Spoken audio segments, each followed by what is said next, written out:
Officer Rhodes couldn't have been much older than me. Too young to be standing on my doorstep. His young face had that fresh out of the academy look. The kind of look where everything was still separated into good and evil, with no gray areas in between. His baby blue eyes had too much pain in them, giving away that it was his first time delivering bad news. He really was too young. I suppose I could have put him out of his misery and tell him, it's all right, I already know. But that would have changed his sympathetic heart into a suspicious one. How do you tell someone you already know your mother was dead? Even as he told me how sorry he was for my loss, the squealing of tires and the crunch of metal could still be heard in the recesses of my mind. I'd known for a while this day would come. But then again, I've known a lot of things I shouldn't. A gift.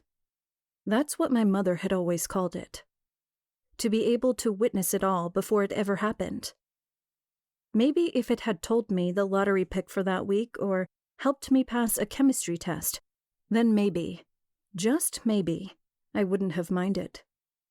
But knowing the 6-year-old boy you babysat every other Thursday would grow up only to die from drug overdose was not what I would call a gift. I wonder if God did returns. Officer Rhodes was staring at me again. Why was he looking at me like that? Oh, he asked me a question. What did he say? Miss Richmond, are you all right? I cleared my throat and hoped I looked like the distraught daughter he expected. What? Yeah, I'm fine. Just a little bit in shock. Officer Rhodes quirked an eyebrow at me. I don't think he believed me. Are you sure? You don't want me to call someone for you? No, I'm fine. Maybe if I said it enough, it would be true. I tried not to move back when he held his hand out to me. I looked down at it, and my stomach clenched. Touching was a bad idea. Most of my visions were random occurrences. Sometimes they were triggered by a word or phrase. Sometimes something as small as a flower on the ground. But every time I touched someone new, whether I wanted to or not, I would see it.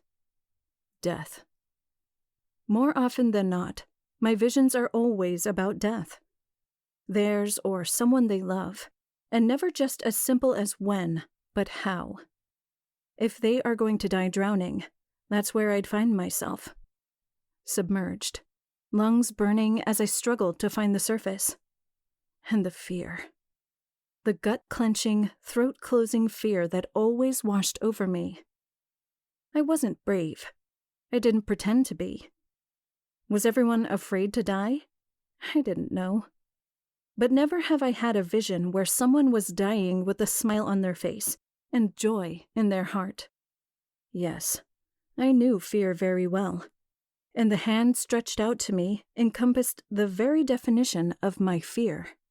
I ignored the hand in front of me and looked up, a small smile forcing its way onto my face. Thank you, Officer Rhodes. I'll be okay.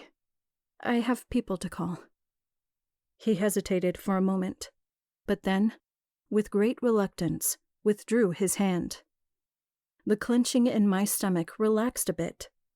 He cleared his throat and glanced back at his squad car, where his partner sat waiting, before he surveyed me with a relieved sort of look that he quickly forced into a concerned expression. Well, if you're sure, but you really should call someone. You shouldn't be alone now. I know. I will. Thank you.